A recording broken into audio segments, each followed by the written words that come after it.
We will talk about constipation in children.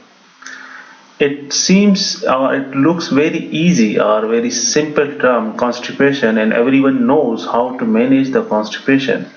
But in children it's not that much easy because the management of the constipation is for the long term, even sometimes 3 to 6 months.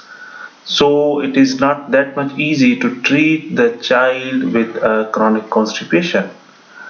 First of all, we should have to rule out that child is having a chronic constipation without an organic cause, because many children they are suffering with some other cause, organic cause, and they have the constipation because of some other reason. So how to differentiate and how to manage, we will talk about all these in this video.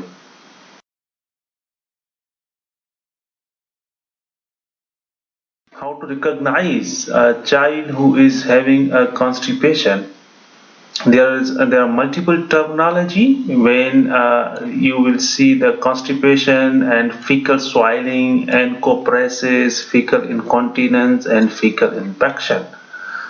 So you should be able to differentiate all of this whenever you face a baby who is having a constipation. For example, if a constipation it is duration should be 1 month or more than 1 month, then we say it's a chronic constipation. Infrequent bowel evacuation of hard feces or difficult or painful defecation, because children are not telling that I have a constipation. For example, they are a small child who will not tell their parents that I have a hard feces. So sometimes parents they recognize, and sometimes children will face, they will change their behavior because of the constipation. And there is a vice versa. Sometimes they have some other behavioral issues at school or at home, some bullying or some other problems, they will develop the constipation. So you should be able to recognize the cause of the constipation. Other is fecal swelling. So fecal swelling means overflow as a result of fecal impaction. Usually passage of stool, loose stool and offensive stool in child's underwear over which child has no control. So this is the fecal swelling, means child has no control on the passage of the loose and offensive stool. This is called a fecal swelling. And encopresis. Encopresis means also there is a inappropriate passage of normal stool, and which is called the functional non-retentive swelling, and also associated with behavioral problems. So encopresis, sometimes they don't have a constipation, but if there is a true encopresis they might have a constipation. But the differentiating point here, it is encopresis is secondary to behavioral issues. Sometimes child is having some other behavioral problems, and that's why they develop an encopresis, and they have a inappropriate passage of normal stools and at inappropriate places, sometimes in the kitchen, sometimes in the room, sometimes under the bed, under the sofa, in the underwear. That is called the encopresis. So the difference between fecal swelling and encopresis could be secondary to the behavioral issues, and it might have a normal stool in the inappropriate places.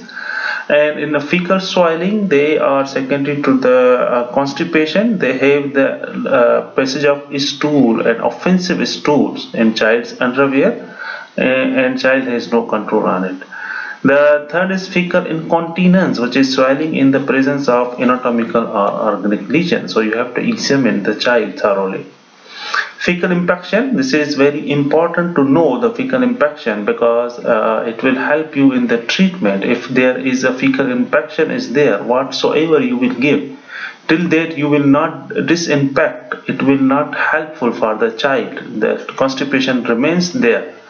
So you have to disinfect, and disinfection dose and the dose is the different in the management.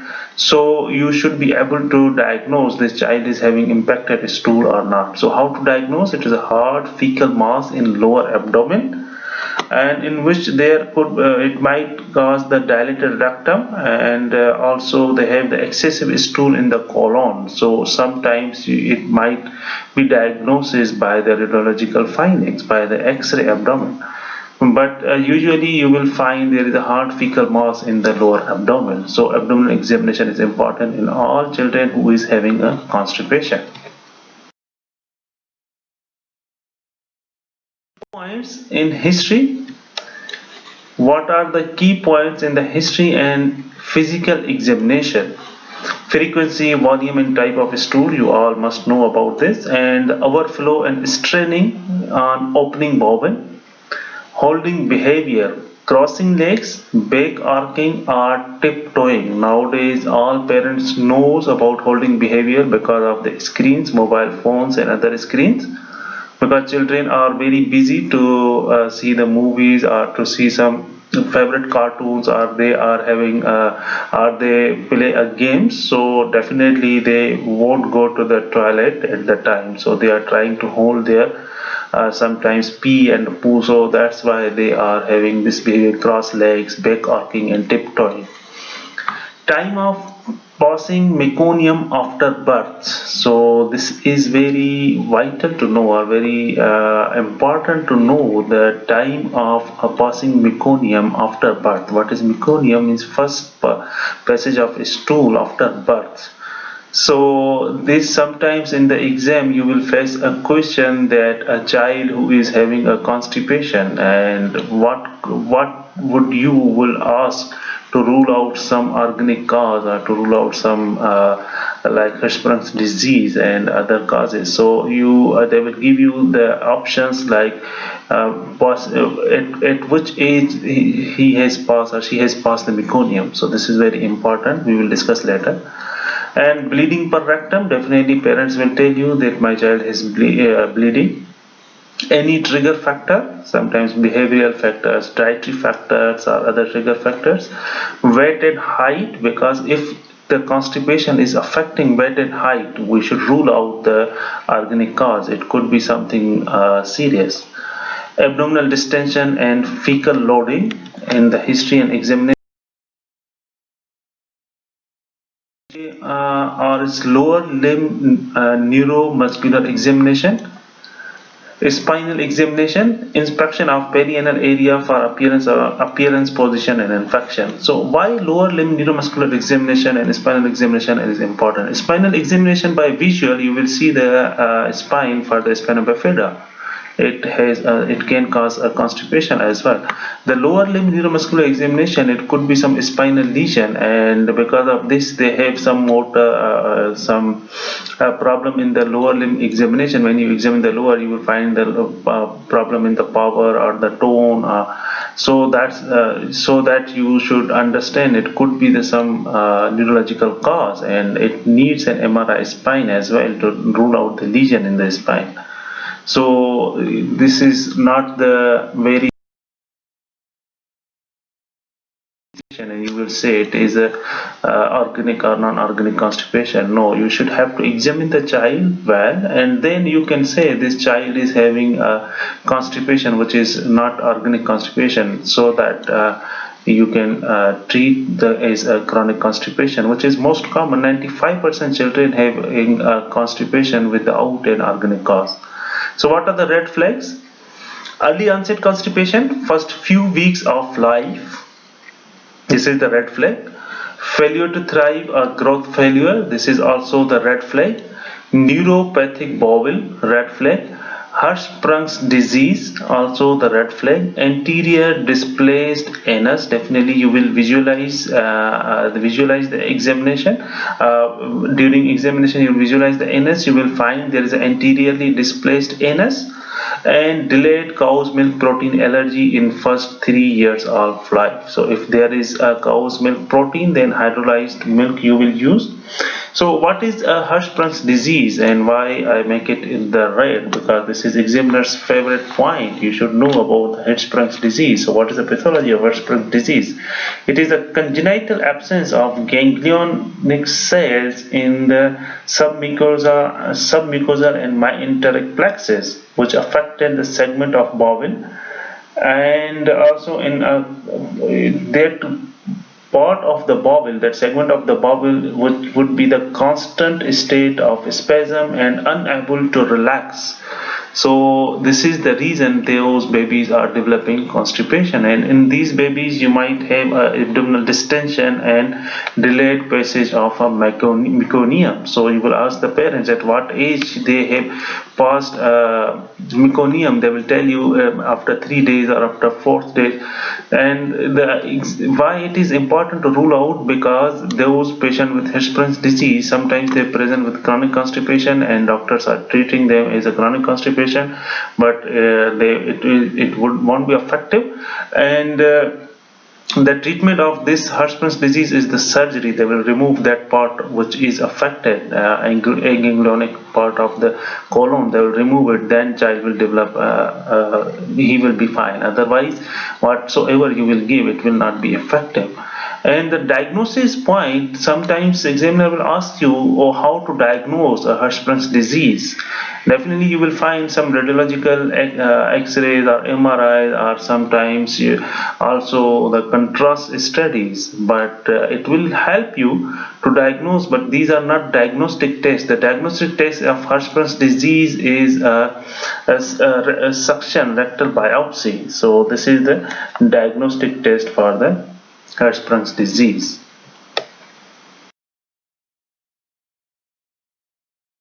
Usually constipation is idiopathic, which is functional constipation, 90 up to 95%. Constipation secondary to anal anatomic malformation, you should examine the anus as well.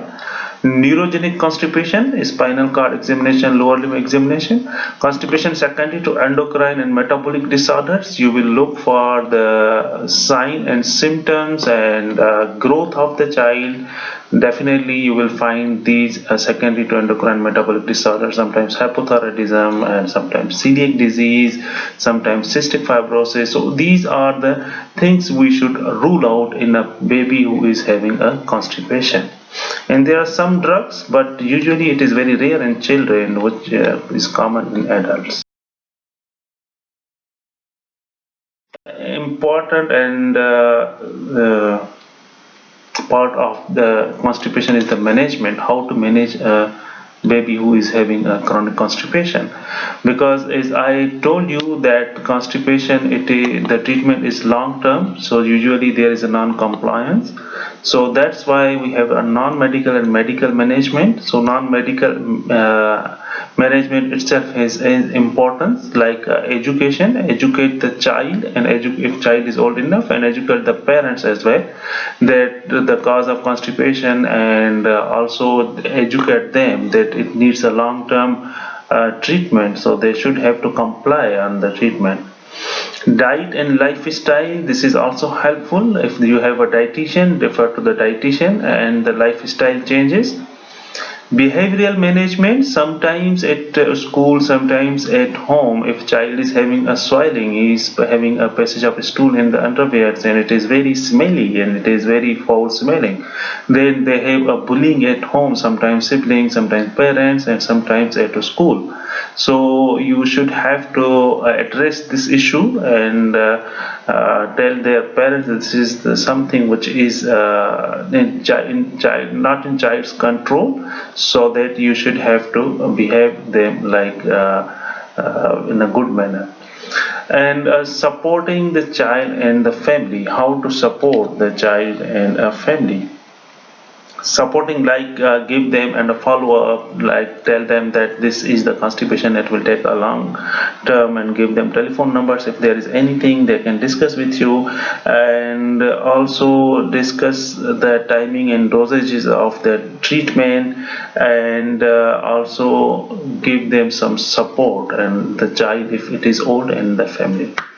The medical management, as I told you, it depends on the cause of constipation. If the cause is idiopathic functional constipation, then you will look for either the baby is having infection or no. So if there is infection, you will go for the disinfection first.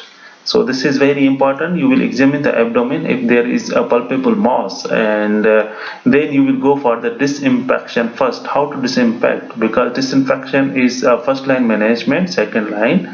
So first line is macrogol laxative, which is polyethylene glycol, example Movicol pediatric plan, up to maximum 7 days. These are the sachets, and which usually dissolve in the water, and should be dissolved until they become clear. And first 7 days for disinfection dosage is according to the age, and first 7 days you will give these laxatives macrogol.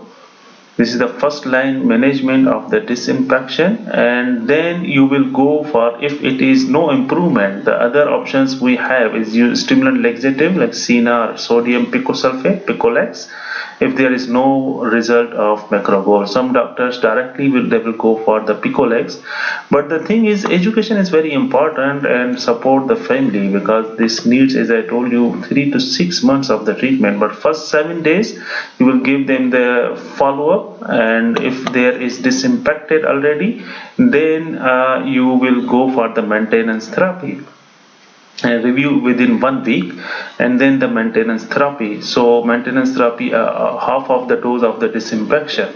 So that's why it is after maintenance therapy it will take 3 to 6 months, or sometimes they are saying if there is 1 to 2 loose sloppy stool, then you will reduce the dose of macrogol slowly and gradually over months. So that's why it will take around 3 to 6 months of the treatment, and this is the reason of non-compliance. But if their child is improving, they will see that behavior has changed. So some parents, they are very keen and they will continue the treatment. But if they will stop the treatment sudden onset, this child may have an other episode of the constipation. So that's why they are saying support and education and lifestyle, diet and behavior management. You should address all these issues to the child and also to the parents. So this was about constipation. Thank you very much. Assalamu alaikum.